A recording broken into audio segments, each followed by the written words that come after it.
j'espère que vous allez bien. Moi, je vais bien par la grâce de Dieu. Et nous sommes encore ce matin rassemblés pour louer notre roi, notre Seigneur, notre Dieu. Et je vais vous demander quelque chose ce matin de particulier. C'est vrai que quand je vais dans un stade, au stade de foot, au TFC, et bien, quand il y a les joueurs qui arrivent, et bien, la foule, elle est en folie et elle applaudit les joueurs. Et nous, on a un Dieu qui est au-dessus de tout. On a le roi des rois, le Seigneur des seigneurs. Donc, on va applaudir, acclamer le roi parce qu'il est digne de louange. Alléluia. Amen, amen. Gloire à Dieu.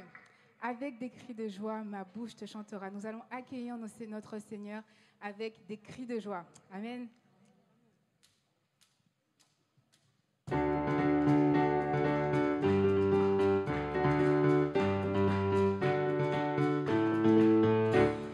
Avec des cris de joie, ma bouche te chantera. J'élèverai mes mains et te célébrerai.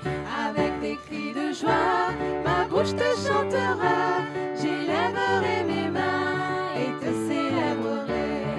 Oh Dieu, tu es mon Dieu. Oh Dieu, tu es mon Dieu. Mon âme te recherche. Mon âme te recherche. Qui soupira après toi sur la terre desséchée.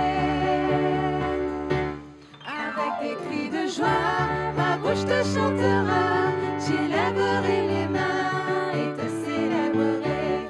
Avec des cris de joie, ma bouche te chantera. J'élèverai les mains et te célébrerai. Lorsque je pense à toi, et sur ma bouche, je médite sur toi, sur la veille de la nuit. Avec des cris de joie, ma bouche te chantera. J'élèverai les mains et te célébrerai. Avec des cris de joie, ma bouche te chantera. J'élèverai les mains et te célébrerai. Je connais le bonheur, à l'ombre de tes ailes, tu es mon secours, ta voix me soutient. Avec des cris de joie, ma bouche te chantera. J'élèverai mes mains et te célébrerai. Avec des cris de joie, ma bouche te chantera. J'élèverai mes mains et te célébrerai. J'aime te contempler, dans ton sanctuaire, ta gloire resplendit, ta puissance se révèle. Avec des cris de joie, ma bouche chantera. J'élèverai mes mains et te célébrerai. Avec des cris de joie, ma bouche te chantera. J'élèverai mes mains et te célébrerai. Avec des cris de joie, ma bouche te chantera. J'élèverai mes mains et te célébrerai.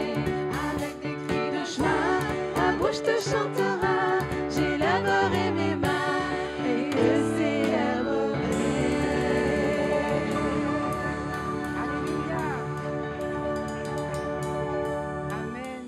Amen, amen. Nous sommes venus célébrer notre Dieu et crier son nom parce qu'il est glorieux et il est majestueux. Alléluia. Et c'est vrai que Jésus revient bientôt. Il est à la porte et nous devons nous tenir prêts pour accueillir le roi des cieux. Il a créé les cieux et la terre et il est le créateur et on veut vraiment prendre conscience du fait que Dieu est le roi des cieux. Et on va prendre ce chant qui dit Jésus, que ton règne vienne, que ta volonté soit faite en nous. Alléluia.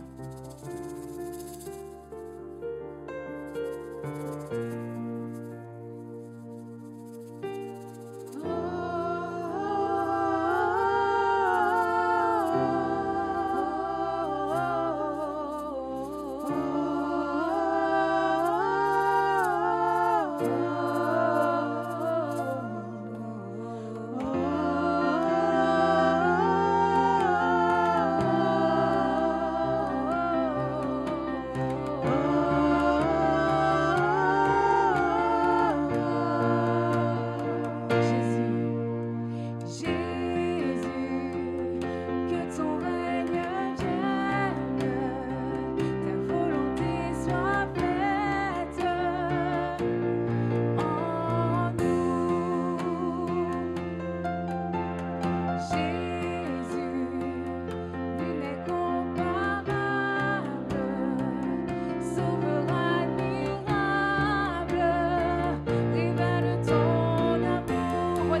chacun admire ta grandeur. Roi des cieux, viens vers nous. Roi des cieux, viens en nous. Que ta gloire brille comme en plein midi. Roi des cieux, descends. Roi des cieux, viens pour nous. Qui tiendra devant nous. Que ta grande puissance nous rend triomphants. Roi des cieux, descends. Oh.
Puissant, nous rend triomphants, roi des cieux descend.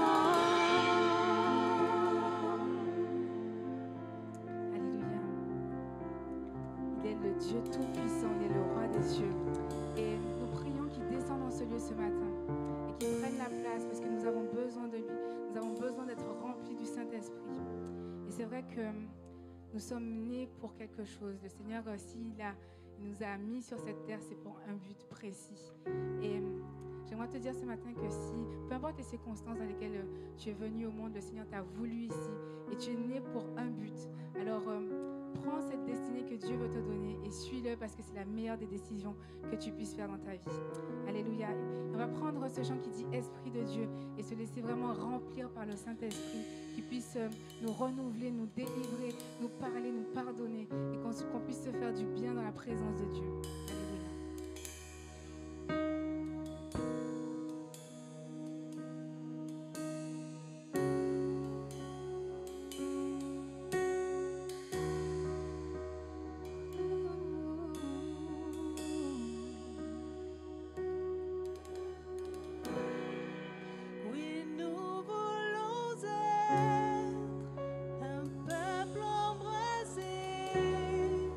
L'église que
sur la terre comme au ciel, sur la terre comme au ciel.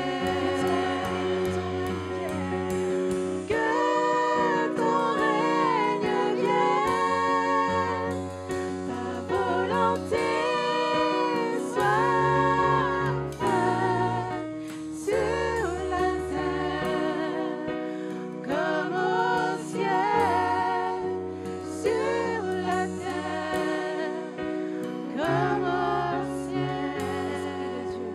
Esprit de Dieu, Esprit de Dieu, Esprit du Dieu vivant, souffle sur nous, Seigneur.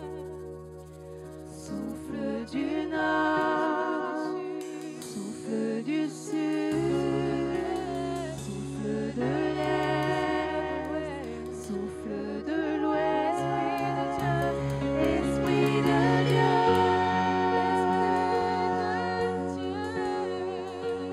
Esprit du Dieu vivant, souffle des quatre vents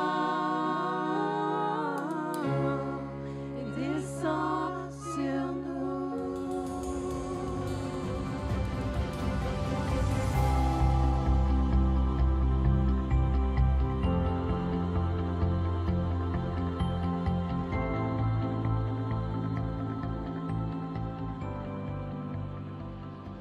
Bonjour à tous.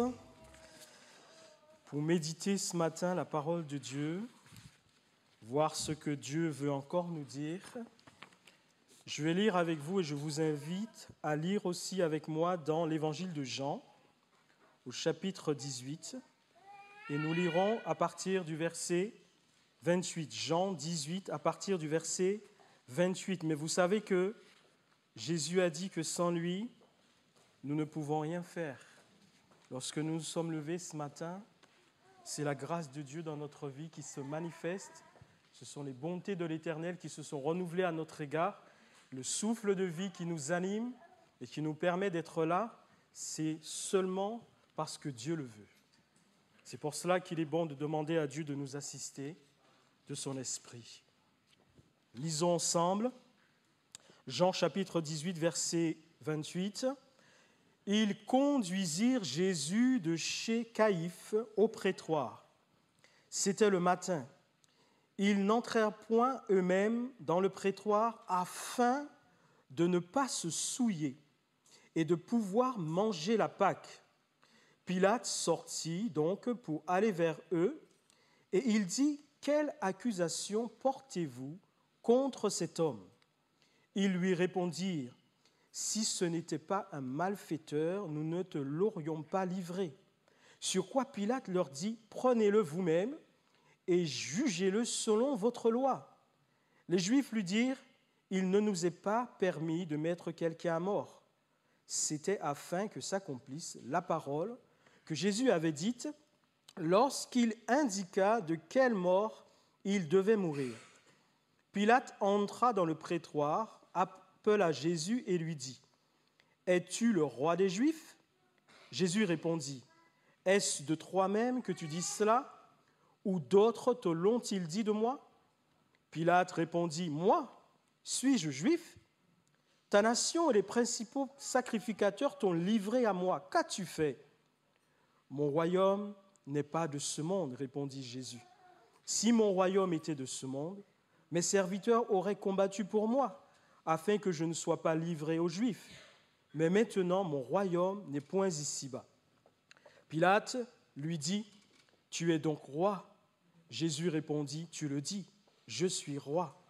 Je suis né et je suis venu dans le monde pour rendre témoignage à la vérité. Quiconque est de la vérité, écoute ma voix. » Pilate lui dit : « Qu'est-ce que la vérité ? Qu'est-ce que la vérité ?» Jésus est confronté à une situation qui est difficile, elle n'est vraiment pas aisée, un chemin par lequel il devait passer, parce qu'il est venu pour cela, pour offrir sa vie, pour nous sauver, et cette coupe, il devait la boire. S'il ne l'avait pas bu, nous ne serions pas là ce matin ayant en nous l'espérance de la vie éternelle. Il fallait qu'il boive cette coupe.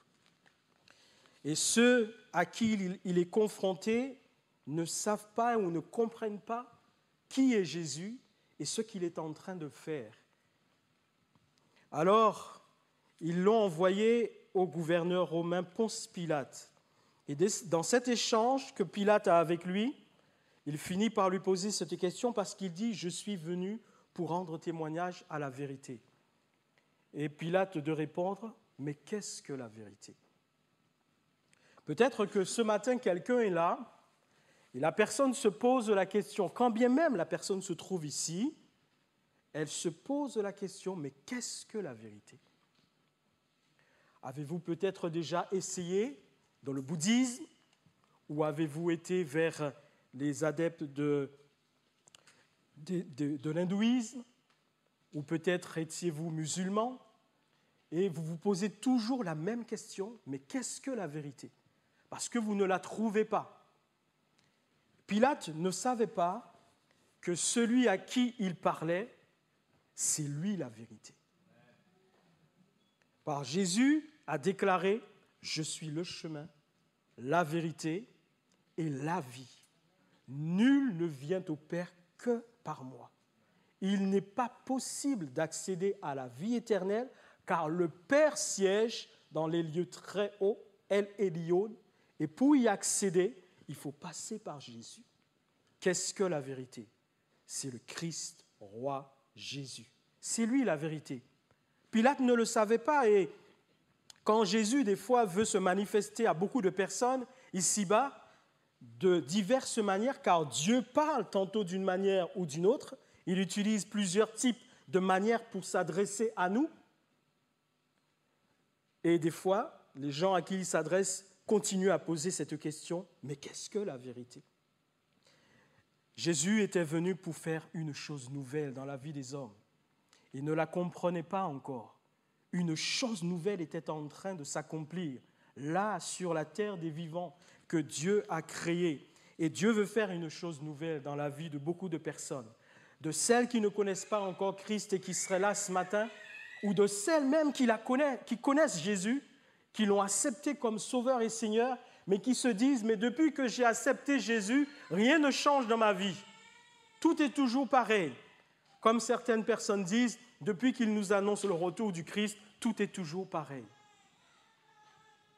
Et même des chrétiens disent, mais j'ai accepté Jésus, mais tout est toujours pareil dans ma vie. Je ne vois pas la différence. Jésus veut faire une chose nouvelle aujourd'hui, dans ta vie, dans ma vie, dans l'Église qui lui appartient, qui est son corps. Christ veut faire une chose nouvelle. C'est le titre de mon message, une chose nouvelle. Il en est temps, une chose nouvelle pour sortir des habitudes, du train-train quotidien, d'une vie spirituelle qui ne montre pas la gloire de Dieu. Dieu veut faire une chose nouvelle dans la vie de son Église. Et lorsque Dieu veut faire une chose nouvelle, mais quand bien même cela vient de lui, cela peut faire peur. Cela peut faire peur même aux enfants de Dieu. C'est pour cela qu'il y a des enfants de Dieu concernant les dons spirituels, ça leur fait peur. Ils ont peur de la manifestation des dons spirituels. Ils n'en veulent pas. Ils appréhendent cela. Pourtant, c'est la manifestation de la gloire divine et de la présence de Dieu au milieu des hommes par l'Esprit Saint qui est venu. Et pourtant, ils n'en veulent pas. Ils ne veulent pas de cette chose nouvelle. Et ils demeurent à l'étape primaire où ils ont rencontré le Christ et ils sont restés là, stabilisés là. Ils n'ont pas bougé, ils n'avancent pas, ils n'acceptent pas que Dieu fasse une chose nouvelle dans leur vie. Apocalypse 21, 5, 8 nous dit « C'est un homme de Dieu, apôtre, qui était âgé, retenu dans l'île de Patmos, parce qu'il annonçait l'Évangile et qui servait son Créateur. Il était prisonnier, mais vous savez que dans le désert, c'est là aussi que Dieu peut se révéler à nous, souvent, en nous donnant de grandes révélations, de grandes compréhensions de ce qu'il attend de nous et il peut nous donner des choses extraordinaires à annoncer. Et c'est là qu'il a reçu donc le livre de la révélation, l'Apocalypse, qui s'appelle dans notre Bible l'Apocalypse, c'est la révélation. Jean, apôtre Jean, il a eu de grandes révélations, de grandes visions. À un moment donné, il dit, le ciel et la terre que nous connaissions avaient disparu, la mer avait disparu, et je voyais descendre sur la nouvelle terre, la nouvelle Jérusalem. Et là, je lis pour vous dans Apocalypse 21, 5, 8, « Celui qui était assis sur le trône, c'est-à-dire le Dieu de gloire que nous glorifions et louons ce matin et qui s'est manifesté, le Dieu de gloire assis sur son trône dit, « Voici, je fais toutes choses nouvelles. » Même Dieu, dans son programme, dans son plan divin, à un moment donné, il a prévu de faire toutes choses nouvelles. S'il a prévu ça, c'est parce que c'est essentiel, c'est parce que c'est nécessaire. S'il n'avait pas besoin de faire toutes choses nouvelles, il ne l'aurait pas fait. Et dans nos vies, s'il veut faire des choses nouvelles, c'est parce que c'est nécessaire, c'est utile. Je fais toutes choses nouvelles. Et il dit, écris car ces paroles sont certaines et véritables. Et il me dit, c'est fait, je suis l'alpha et l'oméga, le commencement et la fin. À celui qui a soif, je donnerai de la source de l'eau de vie gratuitement. Celui qui vaincra héritera ces choses. De quelles choses héritera celui qui vaincra? Des choses nouvelles. Je fais toutes choses nouvelles. Celui qui vaincra héritera de ces choses. Je serai son Dieu et il sera mon fils. Mais pour les lâches, qui ne veulent pas les choses nouvelles, et même des enfants de Dieu qui finissent par se perdre, pour les lâches, les incrédules, les abominables, les meurtriers, les impudiques, les enchanteurs, les idolâtres et tous les menteurs, leur part sera dans l'étang ardent de feu et de soufre, ce qui est la seconde mort. Que l'on veuille, qu'on ne le veuille pas, qu'on l'accepte, qu'on ne l'accepte pas, qu'on contredise Dieu ou qu'on soit d'accord avec lui, cela se fera. Ceux qui n'en veulent pas, leur fin sera dans l'étang ardent de feu et de soufre. Que nous soyons de ceux qui veulent que Dieu fasse dans nos vies des choses nouvelles. Il veut nous prendre d'une dimension spirituelle où nous sommes restés assis pour nous emmener dans une nouvelle dimension, d'une nouvelle onction, là où sa gloire pourra se manifester librement en chacun de nous. Et là où sa gloire sera vue dans son Église. Lorsque nous avons rencontré Christ, la première fois, il y a une réalité spirituelle qui s'est passée dans notre vie. Nous sommes passés d'un état à un autre. Et dans les lieux célestes, sur le registre divin, notre nom a été inscrit. Parce que 2 Corinthiens 5, 17, 19 dit « Si quelqu'un est en Christ, il est une nouvelle créature. » Quelque chose donc a changé dans notre identité à ce moment où nous avons rencontré Christ. Cette personne qui rencontre Christ devient une nouvelle créature. Les choses anciennes sont passées. Tout ce qui condamnait cette personne, tout ce sur quoi le diable pouvait pointer son doigt pour dire, lui, il mérite d'être perdu. Regarde, Jésus dit, j'ai effacé. Il m'a reçu. C'est moi qui le justifie. Mon sang efface ses péchés. Il est devenu une nouvelle. Elle est devenue une nouvelle créature en moi. Tu ne peux plus le condamner. Et nous étions heureux et nous sommes heureux désormais d'avoir cette nouvelle identité. Les choses anciennes sont passées. Voici, toutes choses sont devenues nouvelles. Et effectivement, cela vient de Dieu, non pas de nous. Il y a des choses que nous ne pourrons pas changer de nous-mêmes. Il n'y a que Dieu qui pourra les changer pour nous. Et quand Dieu veut les faire, nous devons être réceptifs pour accepter ce que Dieu veut faire dans nos vies. Cela vient de Dieu, pas de nous. Il y a des choses que nous ferons pour changer les circonstances de nos vies. Il y a des choses que nous ne pourrons pas faire. C'est Dieu seul qui pourra le faire. Il nous a donné le ministère de la réconciliation. Il était en train de nous réconcilier avec lui en Jésus-Christ, par Jésus-Christ. Et en Christ, nous avons reçu donc le ministère donc, de la réconciliation. Alors, pour que ces choses nouvelles puissent se réaliser dans nos vies, une des premières conditions à faire, et cela nous est rappelé ce matin, parce que bien des chrétiens finissent par ne plus croire que le chemin, la vérité et la vie, c'est Jésus-Christ seul. Il y en a certains qui finissent par ne plus croire cela. Et ils imaginent leur propre évangile. Et ils continuent à suivre, ils commencent et continuent des fois à suivre leur propre évangile, leur propre parole inspirée.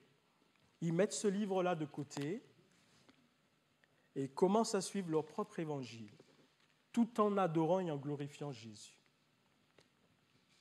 Première condition, ne pas adorer et ne pas donner gloire à autre chose qu'à Dieu. Si on commence à adorer autre chose que Dieu, quand Dieu veut faire des choses nouvelles dans nos vies, il va trouver une barrière entre lui et nous parce que nous commençons à donner sa gloire à autre chose. Quand Dieu a choisi le peuple d'Israël et que Moïse leur a donné toutes les lois, les commandements, les exigences de Dieu, Dieu a dit « Je vous choisis, vous êtes mon peuple ». Exode 20, 1, 3, il dit ainsi « Je suis » 20, 1 à 3, oui, mais je lis à partir du verset 2. « Je suis l'Éternel, ton Dieu, qui t'a fait sortir du pays d'Égypte, de la maison de servitude. » Et Dieu peut le dire à chacun d'entre nous, car nous aussi, avant de connaître Christ, nous étions dans une maison de servitude. Liés par le diable dans les mensonges, la tromperie, la fausseté, dans l'égarement, dans les ténèbres, liés dans une maison de servitude. Et Dieu leur rappelle cela. C'est pour ça qu'il est bon. Et Dieu et le Saint-Esprit nous le rappellent sans cesse. Souviens-toi, je suis venu à ton secours. Je t'ai fait sortir de la maison de servitude. Il fallait que le peuple d'Israël s'en rappelle. Et Dieu nous le rappelle à nous aussi. Souviens-toi d'où je t'ai sorti. Une sœur priait tout à l'heure et elle dit « Je me souviens d'où tu m'as sorti ». Elle était dans une maison de servitude. Tu n'auras pas d'autre Dieu devant ma face. Tu n'en auras pas d'autre. Pourquoi ? Parce qu'il n'y en a pas d'autre, tout simplement. Il n'y a pas d'autre Dieu que celui qui a créé les cieux et la terre. Donc on ne peut pas, si on dit qu'on adore Dieu, avoir autre chose qui soit élevé comme Dieu dans nos vies. Ce n'est pas possible. Pour que les choses nouvelles de Dieu se fassent dans nos vies, donc nous devons ne point donner ni la gloire ni l'honneur à autre chose qui n'est pas Dieu. Un homme de Dieu aussi connu, qui était un prophète de Dieu en Israël, un jour il va s'adresser à tout un peuple, c'était le prophète Élie.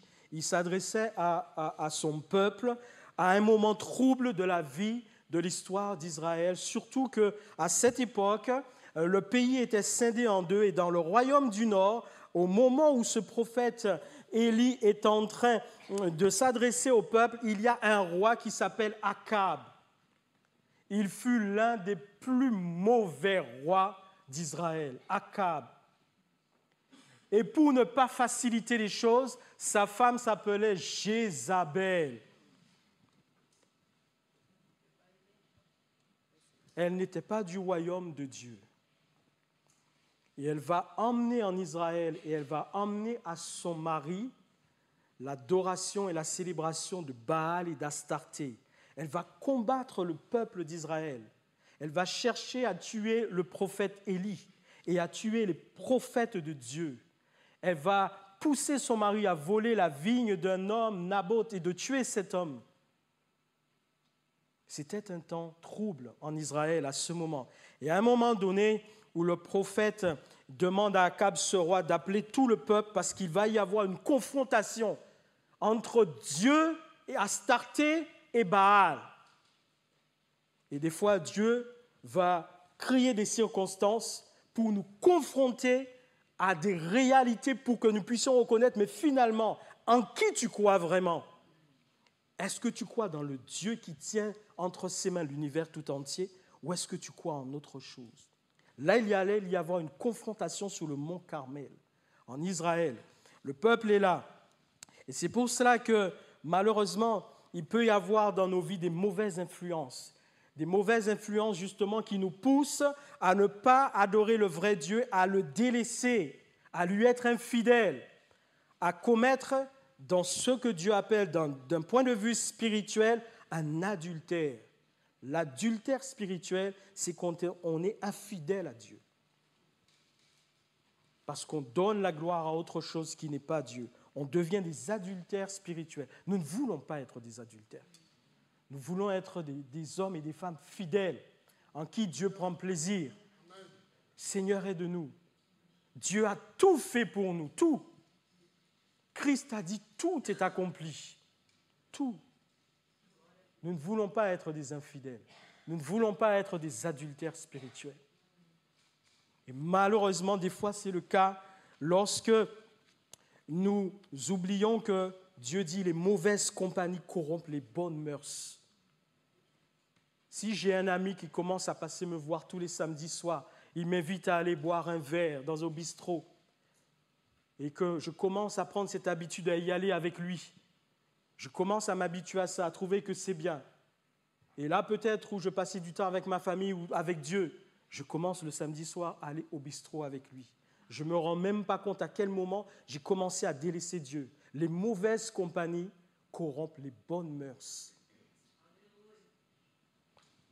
C'est pour ça que l'apôtre Paul, aux Corinthiens, il leur rappelle ceci. Il dit, je vous rappelle, frères, l'évangile que je vous ai annoncé, que vous avez reçu, dans lequel vous avez persévéré et par lequel vous êtes sauvés, si vous le retenez tel que je vous l'ai annoncé. Autrement, vous auriez cru en vain. L'évangile nous a été annoncé. C'est la bonne nouvelle du salut en Jésus-Christ. Il dit que cet évangile est salutaire uniquement si nous le retenons dans les termes de la vérité que le Saint-Esprit est venu nous rappeler. C'est Jésus-Christ qui sauve, c'est Jésus-Christ qui pardonne, c'est Jésus-Christ qui nous rachète, c'est Jésus-Christ qui a payé le prix de nos péchés, c'est Jésus-Christ qui guérit, c'est Jésus-Christ qui libère, c'est Jésus-Christ qui renvoie libre les captifs. Ce n'est pas autre chose. L'évangile, ce n'est pas autre chose. Tout est fondé sur le Christ Jésus. Je vous rappelle cet évangile. Retenez-le dans les termes dans lesquels vous l'avez reçu, avec joie, et vous y avez persévéré. Mais si vous commencez à vous détourner de cet évangile, vous aurez cru en vain. 1 Corinthiens 15, 33, c'est ce que j'ai cité. Il dit, ne vous y trompez pas, les mauvaises compagnies corrompent les bonnes mœurs. Il dit à ceux qui s'égarent, revenez à vous-même comme il est convenable et ne péchez point, car quelques-uns ne connaissent pas Dieu, je le dis à votre honte. À qui s'adressait-il? À des chrétiens, les chrétiens de Corinthe. Une communauté chrétienne au sein de laquelle il y avait une profusion des dons spirituels. Profusion de dons spirituels. Mais pourtant, quel scandale au sein de cette communauté. Quel désordre, quelle jalousie, quelle mésentente entre ces chrétiens. Et pourtant, il y avait une profusion de dons spirituels. Les dons spirituels ne sont pas la preuve que Dieu agrée tout ce que nous faisons. Rappelons-nous que Dieu sonde les reins et les cœurs. C'est ça qui l'intéresse. En nous, la partie de notre personne qui ira rencontrer Dieu pour vivre éternellement, c'est l'âme. Le corps retournera à la poussière, l'esprit retournera à Dieu qui l'a donné et l'âme recevra ce revêtement spirituel et glorieux pour vivre éternellement. Et là, le prophète Élie arrive dans cette confrontation. Il a fait appeler aussi les 400 450 prophètes de Baal et les 400 prophètes d'Astarté, et le peuple est là, et il leur dit ceci maintenant, 1 Roi 18, 21, et Dieu nous le rappelle. Alors Élie s'approcha de tout le peuple et il va dire, « Jusque à quand clocherez-vous des deux côtés? Si l'Éternel est Dieu, allez après lui. Et si Baal est Dieu, allez après lui. » Et la Bible nous dit que le peuple ne répondit rien. Pourquoi? Parce qu'ils étaient dans la confusion. Ils ne savaient même plus ce qu'ils devaient dire, ce qu'ils devaient faire. Finalement, est-ce que c'est l'Éternel qui est Dieu ou est-ce Baal et Astarté? Le peuple ne répondit rien. Or, Dieu nous dit que ton oui soit oui, que ton non soit non. Si tu as dit oui à Jésus, tu lui as dit oui pour toute ta vie et pour l'éternité. Si c'est l'Éternel qui est Dieu, faites ce que l'Éternel vous commande. Si c'est Baal que vous reconnaissez comme Dieu, suivez les instructions de Baal. Mais vous devez faire un choix. C'est ce qu'il est en train de leur dire. Vous êtes obligés de choisir. Obligés. Parce qu'on ne peut pas, selon Matthieu 6, 24, servir deux maîtres. C'est impossible. Il y aura toujours un qui sera lésé par rapport à l'autre. Il y aura toujours un qui aura notre préférence. On doit choisir. Je choisis Dieu, je suis les instructions de Dieu et rien d'autre. Je ne veux pas choisir Dieu, c'est ma responsabilité. Mais Dieu continue à appeler encore. Et comme ce matin, il dit, si c'est moi que vous voulez servir, servez-moi. Dans la vérité des instructions bibliques que je vous ai laissées et dans la conduite et la révélation que mon Saint-Esprit vous donne. Si vous voulez autre chose, Dieu a déjà tout fait pour nous, ce n'est pas de sa responsabilité. Nous sommes passés, bien-aimés, de la puissance du malin à la puissance de Dieu. Ce sont deux puissances, et ça, nous devons en être conscients. La Bible nous dit en 1 Jean 5, 19, « Nous savons que nous sommes de Dieu et que le monde entier est sous la puissance du malin. » Nous étions sous la puissance du malin. Et pour nous libérer de cette puissance, il fallait une puissance supérieure. Cette puissance supérieure, c'est Jésus-Christ de Nazareth. Nous sommes passés de la puissance de Satan qui nous liait, nous faisait du mal, à la puissance du Christ. C'est pour cela que Christ nous dit, vous recevrez une puissance. Ça ne vient pas de nous, ça vient de lui. Mais il nous dit, je vous la donne, cette puissance. C'est pour que ce malin qui vous malmenait ne puisse plus vous malmener. Que désormais ce soit vous qui ayez autorité sur lui. En mon nom, au nom souverain de Jésus de Nazareth, par la puissance du Saint-Esprit, Dieu veut faire une chose nouvelle dans son Église. Une chose nouvelle dans la vie de chaque enfant de Dieu. Il est dit qu'effectivement, en 1 Jean 5, 20, 21, je ne lis pas tout, nous sommes dans le véritable, en son Fils Jésus-Christ, c'est lui qui est le Dieu véritable et la vie éternelle. Et ce que Dieu veut que nous comprenions, c'est que désormais, pour tous ceux qui sont dans le véritable, ils doivent réellement considérer la réalité de ce qu'est la vie chrétienne. C'est une réalité spirituelle, non pas une réalité charnelle. C'est une réalité spirituelle. Parce que c'est une guerre qui se combat avec les armes de Dieu. Et ces armes sont spirituelles. Elles ne sont pas charnelles. Au nom souverain de Jésus-Christ de Nazareth. L'apôtre Paul exhortait Timothée, il lui disait en 1 Timothée 4, 13, il dit « Jusqu'à ce que je vienne, applique-toi à la lecture, à l'exhortation, à l'enseignement, ne néglige pas le don qui est en toi, qui a été donné par prophétie avec l'imposition des mains de l'Assemblée des anciens. » Christ a fait des dons à son Église. Tous les enfants de Dieu reçoivent de Dieu des dons et des capacités. Nous ne devons pas négliger ces dons et ces capacités. Nous devons les faire fructifier. C'est pour ça que Christ nous les a donnés, pour que nous soyons au service de l'humanité pour arracher les âmes perdues des griffes du diable. Et il lui dit ceci au verset 15. « Occupe-toi de ces choses, donne-toi tout entier à elles, afin que tes progrès soient évidents pour tous. » Afin que tes progrès soient évidents pour tous.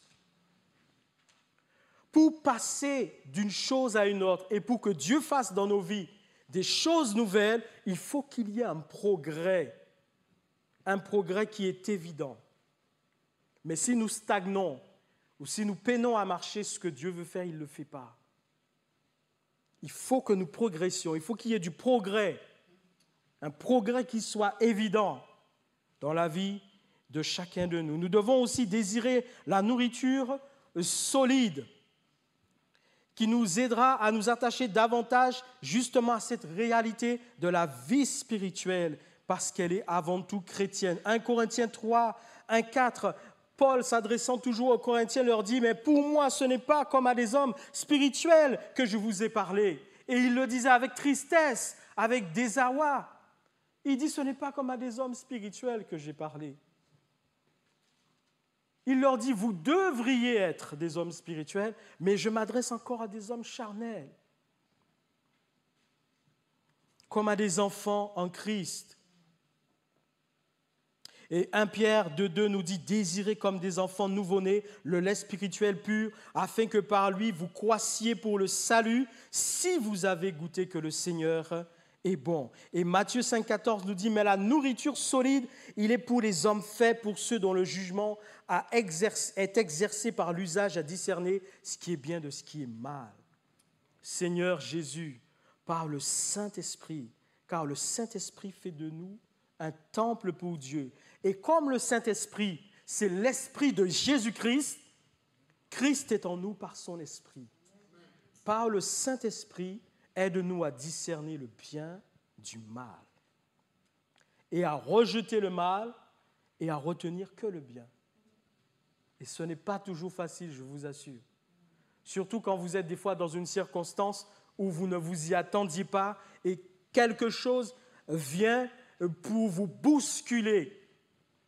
Pourtant, quand bien même vous avez prié le matin, vous avez médité, vous étiez bien, médité la parole de Dieu, vous partiez au travail, vous étiez content, et une chose est faite exprès, parce que l'ennemi nous guette.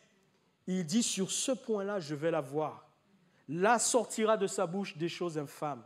Si je l'attaque de cette manière, je suis sûr qu'il sortira de sa bouche des choses mauvaises. Et il met en place sa stratégie, il nous attaque, quelque chose vient nous bousculer dans la colère et la chose sort de notre bouche. Une chose infâme qu'il n'a pas lieu de dire, une chose qui ne glorifie pas Jésus-Christ. Apprends-nous à rejeter le mal et à n'en retenir que le bien. Alors ces hommes, est-il dit dans Jean 18, 28, ils conduisirent Jésus de chez Caïphe, qui était le souverain sacrificateur. De chez Caïphe, ils le conduisirent au prétoire, là où se trouve Ponce Pilate. Regardez ce que la Bible dit. C'était le matin. Ils n'entrèrent point eux-mêmes dans le prétoire afin de ne pas se souiller et de pouvoir manger la Pâque. Ils conduisent Jésus vers Ponce Pilate avec un objectif qui est précis pour eux. C'est qu'il meure, qu'il soit mis à mort. C'est ce qu'ils veulent. Ils ne veulent pas autre chose. Ils ne sont pas allés voir Ponce Pilate pour dire emprisonne-le, allez, tu vas le torturer pendant un petit temps, tu vas le lâcher après. Non, il faut qu'il meure. Ce que nous voulons, si nous te l'emmenons, c'est qu'il meure. Pourtant, ils sont en train de préparer la Pâque. La Pâque, c'était la fête, et c'est la fête que Dieu a donnée à son peuple d'Israël. Quand Dieu dit « J'ai vu la souffrance de mon peuple », il envoie Moïse. Il dit « Tu vas aller délivrer mon peuple, car j'ai vu la souffrance de mon peuple. » Et quand Dieu vient pour les délivrer, Dieu va leur demander de prendre le sang d'un agneau qui représente Christ crucifié à la croix, de mettre sur les linteaux des portes, afin que lorsque l'ange exterminateur passerait au sein du peuple égyptien, que les maisons des Juifs ne soient pas touchées et que seuls les Égyptiens subissent les jugements de Dieu. Et c'est comme ça que Dieu les a délivrés. Et Dieu les a emmenés. Dieu leur a donné une fête qui célébrait leur liberté, leur délivrance de ces 400 ans d'esclavage en Égypte. La Pâque. C'est ce qu'ils s'apprêtaient à fêter. Et la Bible dit, afin de ne pas se souiller, ils n'entrent même pas dans le prétoire. Ils restent au loin. Allez. Ils ne veulent pas se souiller parce qu'ils veulent bien faire les choses pour célébrer la fête comme Dieu leur demande de la faire. Mais paradoxalement, celui qui sont en train de livrer, c'est lui qui est la Pâque. La véritable Pâque, c'est lui.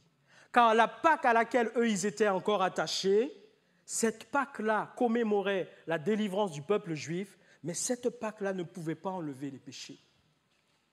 Cette Pâque-là ne pouvait pas enlever les péchés, ne pouvait pas rendre la vie à celui qui était mort. Cette Pâque-là ne pouvait pas ouvrir les yeux des aveugles.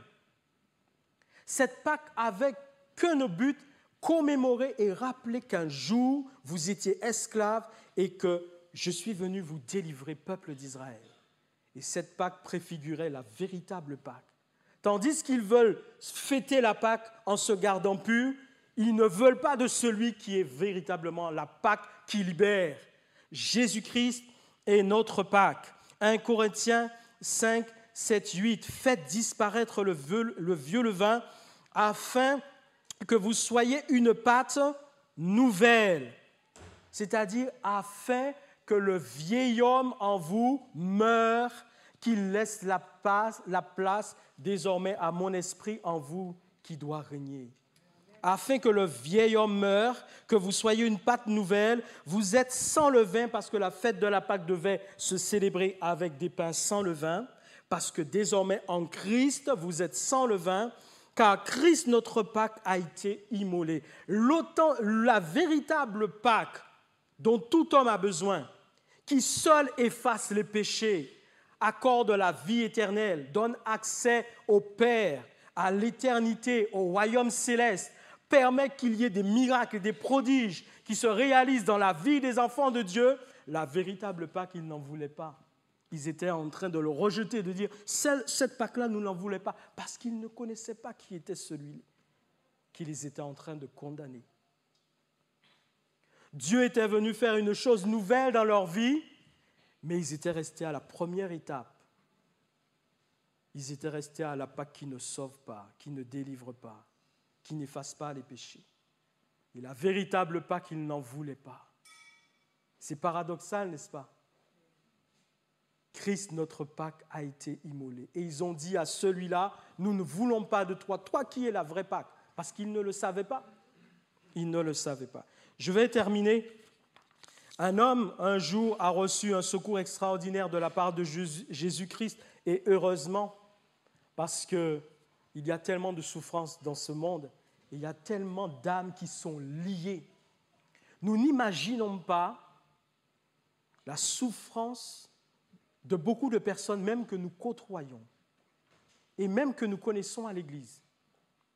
Parce que dans leur vie, il y a encore des œuvres des ténèbres qui les persécutent. Il y avait un homme dans le territoire des Géraséniens. Cet homme était persécuté parce qu'en lui, il y avait une légion de démons. Il ne vivait pas dans une maison, il vivait dans les sépulcres, dans les cimetières, là où il y a la mort. On lui avait mis des chaînes aux pieds à plusieurs reprises. La puissance des démons en lui avait brisé ces chaînes. Personne ne savait quoi faire pour aider cet homme. Et même là où il résidait, dans les sépulcres, on évitait de passer par là parce qu'il faisait peur à tout le monde, c'est normal. Et Jésus arrive dans ce territoire. Et cet homme vient à lui. Il pousse des cris. Et je le lis pour vous. ils abordèrent, Luc 8, 26, 38, ils abordèrent dans le pays des Géraséniens qui est vis-à-vis de la Galilée. Lorsque Jésus fut descendu à terre, il vint au-devant de lui un homme de la ville qui était possédé de plusieurs démons. Je passe sur tous les détails de ce que je vous ai dit, qu'on ne pouvait rien pour lui, qui cassait les chaînes, il les brisait. Ayant vu Jésus, il poussa un cri, se jeta à ses pieds et dit d'une voix forte. Lorsqu'il est dit d'une voix forte, moi j'imagine, ce n'est pas l'intensité de la voix, mais c'était, vous voyez, comme qu'on voit dans les films d'horreur, une grosse voix. Qu'y a-t-il entre eux? Vous voyez, les voix. Moi je pense que c'est plus ça, la voix des démons en lui. Qu'y a-t-il entre moi et toi, Jésus, Fils du Dieu très haut? Je t'en supplie, ne me tourmente pas, car Jésus commandait à l'esprit impur de sortir de cet homme dont il s'était emparé depuis longtemps. Voici une âme qui souffrait. Et combien d'âmes souffrent, même dans le royaume de Dieu? En ayant connu Christ, en étant à Christ, elles continuent à souffrir parce que dans leur vie, il y a des liens. Pourtant, Christ nous a donné la puissance pour déloger ces esprits de la vie des hommes et des femmes. Je vous ai donné le pouvoir. Vous recevrez une puissance au nom souverain de Jésus. Et naturellement, comme c'était Jésus, Dieu sur la terre, il va chasser ces démons qui partiront dans des pourceaux et qui iront tomber dans un précipice dans la mer. Mais regardez ce qui se passe, et c'est surprenant. De la part des habitants de ce territoire. Regardez ce qui se passe, c'est très surprenant. Ceux qui les faisaient paître, voyant ce qui était arrivé, s'enfuirent. Première chose, lorsqu'on s'enfuit, c'est qu'on a peur. On ne s'enfuit pas parce qu'on est heureux. On s'enfuit parce qu'il y a quelque chose qui nous fait peur. On court, on part vite, avec précipitation. Ils s'enfuient parce qu'ils ont peur. Ensuite, ils répandent la nouvelle dans la ville et dans la campagne. Et les gens sont allés voir ce qui était arrivé. Ils vinrent auprès de Jésus, ils trouvèrent l'homme de qui étaient sortis les démons. Ils trouvent cet homme assis, vêtu, dans son bon sens. On aurait pu s'attendre à ce qu'il se réjouisse, à ce qu'il soit heureux et à ce qu'il puisse louer Dieu et de dire « mais gloire à Dieu » pour notre ami, notre frère, celui qui était lié par les démons depuis tant de temps et pour qui nous ne pouvions rien faire. Mais ce n'est pas ce qui va se passer. Au contraire, ils furent saisis de frayeur. C'est surprenant. Ils ne se réjouissent pas de voir cet homme délivré, dans son bon sens, vêtu, alors qu'il était nu. On l'entendait crier tous les soirs dans les sépulcres. Il faisait peur à tout le monde. Et on peut penser qu'ils pouvaient considérer même que c'était comme une maladie contagieuse qui aurait pu se répandre sur leur territoire, que ça aurait pu arriver à d'autres d'entre eux. Et quand ils trouvent cet homme délivré par Jésus, ils sont effrayés. Ils ne donnent pas gloire à Dieu, ils ne se réjouissent pas. Et ils vont plus loin. Quand ceux qui étaient là ont vu tout ce qui s'est passé et on leur ont raconté tout ce qui s'est passé, il est dit au verset 37, c'est tous les habitants de ce territoire, tous les habitants du pays des Géraséniens prièrent Jésus de s'éloigner d'eux, car ils étaient saisis d'une grande crainte. C'est surprenant, n'est-ce pas? Moi, je trouve ça surprenant. Ils vont voir Jésus, ils vont le supplier surtout. Va-t'en, va-t'en, va-t'en, ne reste pas sur notre territoire. N'est-ce pas ce que nous faisons des fois avec Dieu? Quand Dieu veut faire une chose nouvelle dans nos vies, quand Dieu veut nous emmener plus loin, quelquefois nous agissons comme ces hommes. Là où ils devaient se réjouir de voir la souffrance qui a été arrêtée dans la vie de cet homme. Ils ne se réjouissent pas et ils demandent même à Dieu de s'éloigner de Dieu. Nous ne voulons pas. Il y a des chrétiens qui font ça. Quand Dieu vient pour les conduire plus loin, faire une chose nouvelle dans leur vie. Ils disent à Dieu, non, non, non, oh là là, moi, je ne veux pas, je ne veux pas. Parce qu'ils ont peur. Le surnaturel fait peur aux enfants de Dieu, à certains enfants de Dieu. Pourtant, nous croyons dans un Dieu qui est esprit et qui a créé tout ce que nous connaissons. Le Dieu du surnaturel, des prodiges et des miracles. Mais quand il veut se manifester de cette manière, certains chrétiens ont peur. Je me rappelle un frère avec qui on priait aux Antilles. Et on allait au bord de la mer des fois, ou à la forêt. Et là, on était au bord de la mer. C'était le soir, il y avait des étoiles et tout. Et à un moment donné, on prie. Et c'était un frère qui était connu pour sa ferveur spirituelle. Et il priait. Et puis à un moment donné, dans le temps de prière où on était là, on lève les yeux vers le ciel. Et lui, il lève les yeux aussi. Et à un moment donné, il commence à... Ah! Pourquoi? Parce qu'il a cru dans une manifestation angélique. Il a vu une étoile qui brillait. Il a cru qu'il y avait là une manifestation spirituelle, surnaturelle, angélique ou autre. Alors que c'était un frère dans la foi, il a commencé à paniquer. On a peur. On a peur du surnaturel. C'est pour cela que vous voyez malheureusement que beaucoup de communautés ont fait taire l'Esprit de Dieu. On étouffe le Saint-Esprit. On étouffe.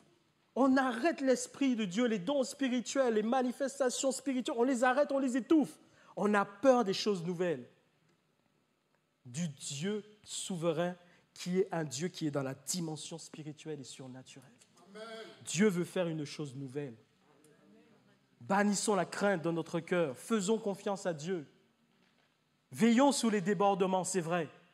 Mais laissons Dieu faire ce qu'il veut faire dans son Église. Et c'est ce qui leur est arrivé, vous savez pourquoi? Ils ont considéré que la puissance qui avait délivré cet homme, ils avaient déjà vu que la puissance qui retenait cet homme était forte et qu'il ne pouvait rien contre cette puissance. Et ils ont vu qu'il y a une puissance encore plus forte, plus élevée que celle qui retenait cet homme captif. Et au lieu de considérer que c'était la délivrance et le secours qui venaient à eux, ça leur a fait peur. Ils se sont dit, mais cette puissance qui est encore plus forte que celle qui retenait cet homme captif, qu'est-ce qu'elle pourrait nous faire? Cette puissance est encore au-dessus de celle qui faisait du mal à cet homme. Nous n'en voulons pas. Cette puissance-là aussi, elle va nous faire du mal. Va-t'en Jésus, reste pas sur notre territoire. Vous voyez, c'est ça qui arrive.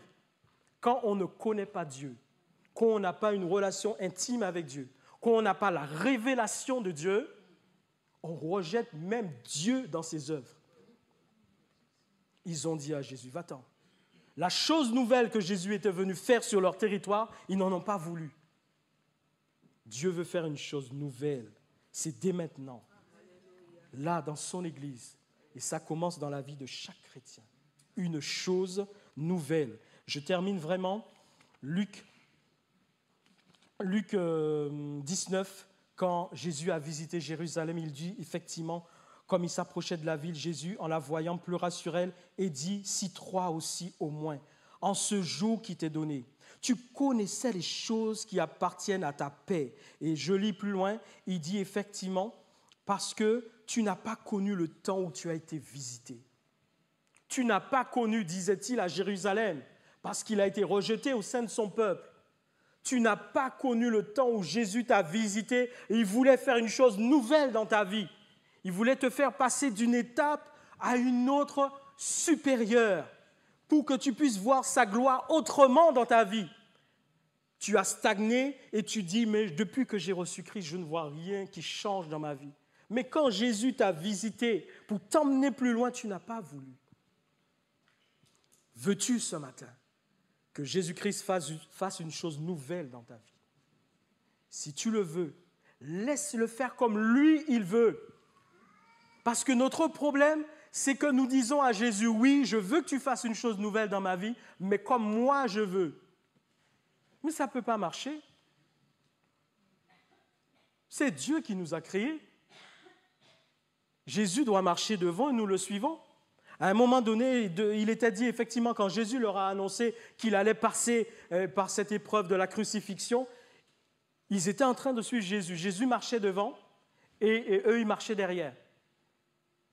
Comme Jésus leur avait annoncé certaines choses qui allaient se passer, il est dit qu'ils marchaient derrière Jésus, mais dans la crainte. Ils avaient peur. C'était une étape obligatoire. Si Jésus n'était pas passé par ce chemin pour que nous soyons là ce matin, nous n'aurions pas l'espérance de la vie éternelle. Et quand Jésus veut nous faire passer par certains chemins pour nous emmener plus loin, nous disons, Seigneur, non, là, c'est bon. Je crois, mais là, je vais m'arrêter là. Ils ont dit à Jésus, va-t'en. Ésaïe 43, 19, voici, je vais faire une chose nouvelle, sur le point d'arriver. Ne la connaîtrez-vous pas? Je mettrai un chemin dans le désert et des fleuves dans la solitude. Voici, je vais faire une chose nouvelle sur le point d'arriver. Sommes-nous prêts à accepter ces choses nouvelles que Dieu veut faire dans nos vies pour nous emmener plus loin? Christ, roi, Jésus, notre Sauveur et notre Dieu. C'est toi qui es souverain, qui as tout accompli et vaincu en notre faveur toutes les puissances des ténèbres. Elles ont été livrées publiquement en spectacle, en sorte que si on te fait confiance, c'est nous qui sommes et demeurerons dans la victoire en ton nom de gloire, Jésus-Christ. Seigneur, fortifie-nous, encourage-nous, relève-nous par ton esprit et fais toutes les choses nouvelles que tu veux faire dans nos vies, afin que ta gloire soit vue dans ton Église. Toute la gloire est à toi, Jésus-Christ. Toute la gloire.